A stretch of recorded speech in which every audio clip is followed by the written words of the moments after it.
Hi, it's John. Now, I've been thinking about the comparison between training animals and training children or human beings.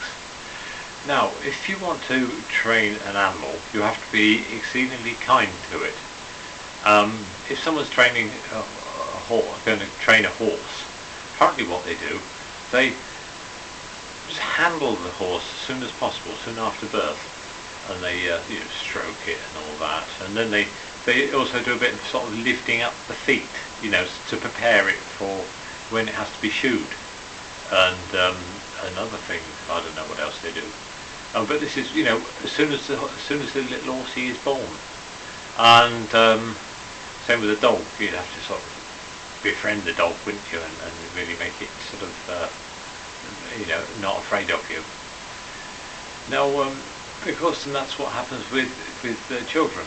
That you make a fuss of it and you care for it and you handle it, and of course it has to be handled a lot longer than has to be cared for and handled a lot longer than an animal, because the growing up period is so much longer. And then and if that doesn't happen with an animal, the animal's going to grow up sort of wild, isn't it?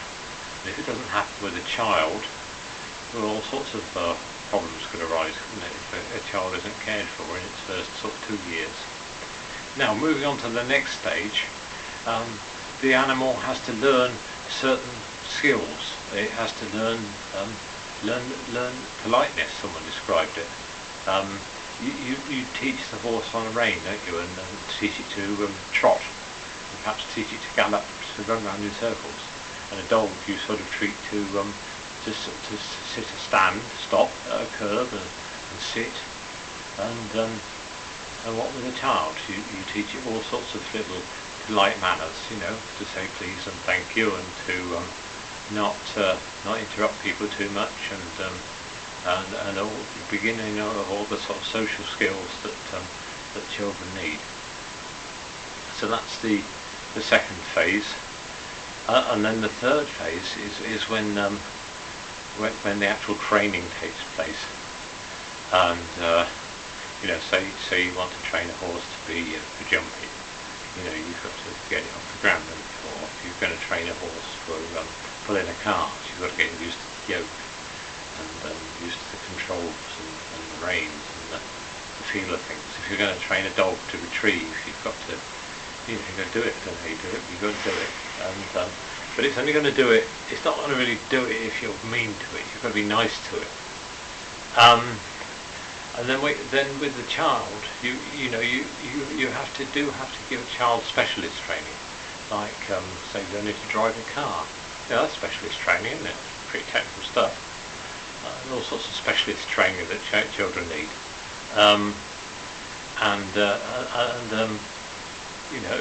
If they're too headstrong, they're not going to do it. So they have to sort of trust you, and they have to believe that you have the knowledge of how to drive a car, and you're telling them how to drive a car, or whatever other knowledge is.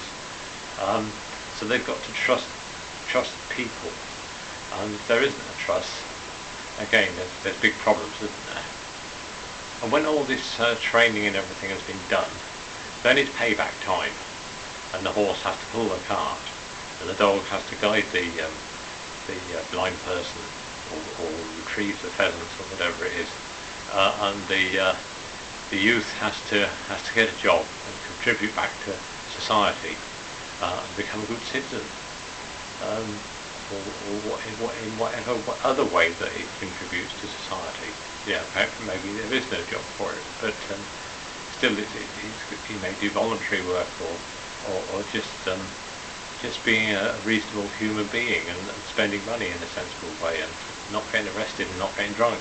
There is a certain amount of expectation upon the citizens after they are educated, and especially after they've gone through sort of 15, 18 years of social training, etc. Right, bye for now.